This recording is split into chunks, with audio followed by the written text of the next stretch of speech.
So last night I went to the Fringe event, which is basically where the NFU did a different party conferences. This last week, I think it was Labour, this week's Conservative Party. It was in Manchester, not that far from me. Got the train there, along with other farmers. And we had George Eustace, the DEFRA, the chief guy, I suppose is the best way to describe it, was there. So we got lots of questions about pigs and what's going to happen, because there's obviously going to have to slaughter a load of pigs because they've not got the staff in the abattoirs to do it. They have to slaughter them on farm, which is just complete food waste at the moment. And Boris was stumbling a bit on Sunday when asked by Andrew Marr what to do. And the answer of, well, they were going to die anyway, it's probably not the right one that people wanted to hear. So it could be a bit of a disaster for the pig industry. But the George Eustace was kind of saying, well, maybe there's too many pigs at the moment, so if we slaughter a load of them and burn them, then it'll level out and the market might rise. I asked him and myself about fertiliser. He said that, you know, the government has committed to reducing our CO2 emissions and ammonia emissions, so he sees that there not being a lot of fertiliser available could be good for them to meet their targets. A little bit short-sighted, because if we're not going to have enough food to feed people, we're going to have to import it from somewhere else that use fertiliser, so that puts a cost on. It's money leaving the UK economy, and surely that's not good for the environment, shipping stuff around the world that we can produce here with the best climate in the world other than New Zealand. We hold the record for growing wheat, or we share it often with New Zealand. We win it, they win it, you win it, you know, that's how it goes. So he also said that we should be using more organic fertilisers. Now, I was not aware of any organic fertiliser that goes to waste each year. I would say that all of it goes on farmland. So I don't know where this magically organic matter is going to appear from, especially if people start going vegan and we've got no animals to produce muck to put on. Anyway, it just smelt a bit of bull to me, but we'll try and push him if we see him again on that matter anyway. CF fertilisers, a little bit of a wisp of smoke coming out the chimney, but no different to what it has been anyway, so I don't think that's opening back up again either. So that's just a little bit of local gossip, because I could see it the other day. Anyway, we'll see what the lads are up to. Sorry, no we won't. I'll put a little bit of footage on from last night where I put my net on the spot.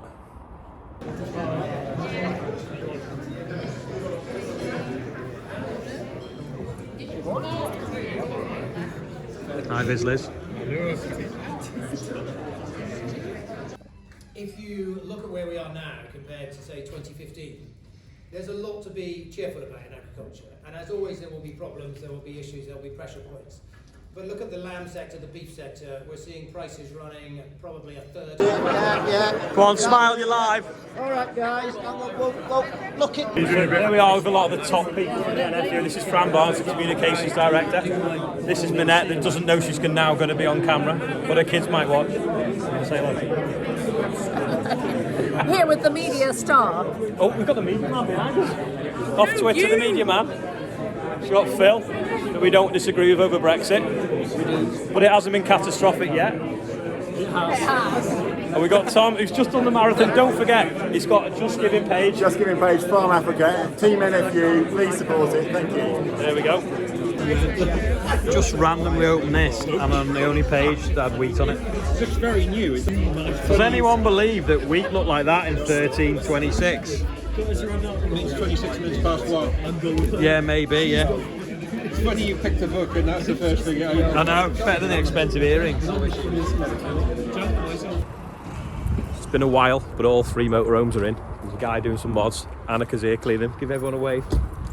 I think there's a bit of a gap now because half term's a while off, but there's been a problem with the water tanks, so there's a guy going to do a software update on the thing that measures how high the water level is in the tanks. So we've got to, do whatever he does with a computer. Loads of people are saying, is there no magnets? There's a magnet on the chipper, and then there's 3 magnets in a row on the intake auger that collect stuff. These are over-centre magnets that you use for lifting steel. Anyway, they also collect stuff here, but they don't collect non-ferrous metal, so lumps of stainless steel are probably what's causing the havoc in the boiler.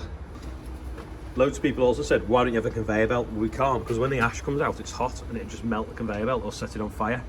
And you could have an auger going straight out through the wall, so it doesn't go out that one and up that one. But the idea is the augers stay full, and it creates an airlock to stop air going into the bottom of the boiler and making it inefficient. So that's another reason why it has 2 augers, and the timers are set up so that they're always running full as their own sort of cell lock, if you call it, because that's what that is as well. That's a cell lock, so it spins around with paddles on and stops air sucking through there as well. Andrew's got the low loader on the fast track, and he's just gone to get Nicky's 13-ton digger. because he's going to take that up to his other yard for him, because there's nothing else to do on a wet day.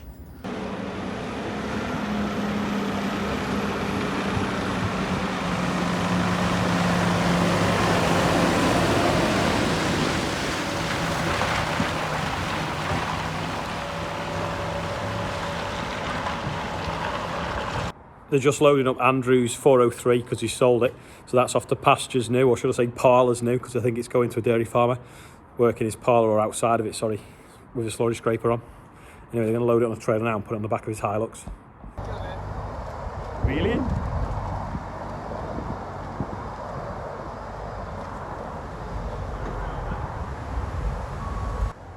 Aren't you supposed to put the legs down on the trailer so the pickup doesn't come off the floor?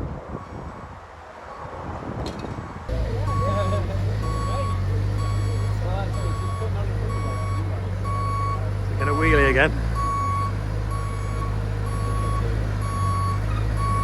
There we go, airborne. I'm just on my way to one of the neighbours, because we're meeting with the police at rural crime guy to explain about different issues with rural crime. So I'll see what they're going to do about the dump mattresses, where we've got the number plate for the van and the registration, and the vehicle wasn't taxed. So, well, the registration and number plate are the same thing. Didn't know they made Shoguns anymore. Just had a really good meeting with the police. So we basically met with Cheshire Police and Merseyside Police, because there's a lot of cross-border issues. So you might have someone, I don't know, on a motorbike on the field doing a lot of damage, and he might be, the road for the field access might be in Merseyside, but the field then might be in Cheshire, or it might not have a postcode. So there's all these issues all the time of getting responses from the police, and the crimes actually being solved or being reported correctly, so that they know that they're going on. So we were talking about different things like that.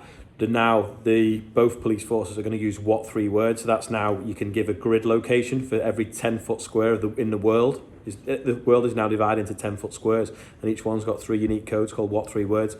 So the call handlers now can log that. So if you've got something going on in a field, rather than try and give them a postcode or the postcode for the farm when the field might be 3 miles away, you can give them the what 3 words for the field so that they know where it's happening.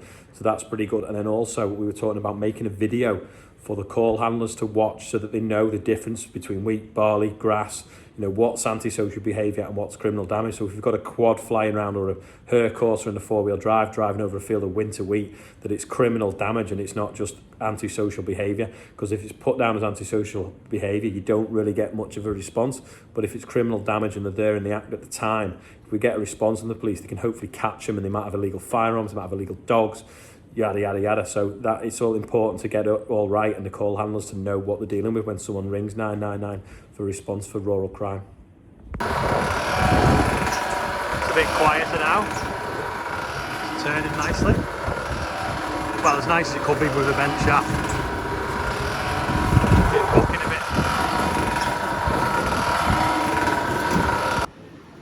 bit. Andrew's just going to be brave with his mask and blow all the dust down off here now we've turned the electrics off. And Sam, and then we're going to hoover it all up off the floor. I'm in a wheat field behind the yard now. I'm just walking over now to where the flood was, because the wheat is growing through it. So it had water on it up until a couple of days ago, disappeared, and this morning it had water on it again, because we've had about 40 to 50 mil of rain in the last week. It's still travelling okay though, it's not sticking to my boots, but that's because it's not really been disturbed. This soil would drill straight into the the bean stubble. But we're just going to go and see if there's any damage, because often if the water stood on there a while, all the worms start to die as well. But it looks nice, to be fair. Considering it's 25 centimetre row spaces, I don't think it looks particularly wide. I don't know what anyone else thinks. This is obviously a tram line now, which does look wide, because that's 2 rows knocked off, so it's like a 75 centimetre gap, which is, over 2 foot perhaps. But yeah, so this was underwater last week now where we stood. You can see a tide mark there.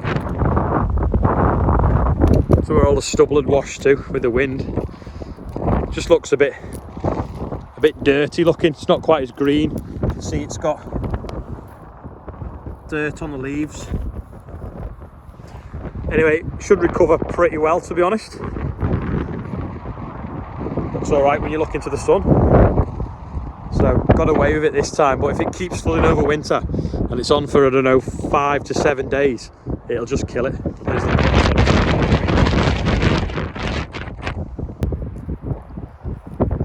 just walking back across, and I've noticed this is the, I forgot what it's called, sweet corn stubble from last year.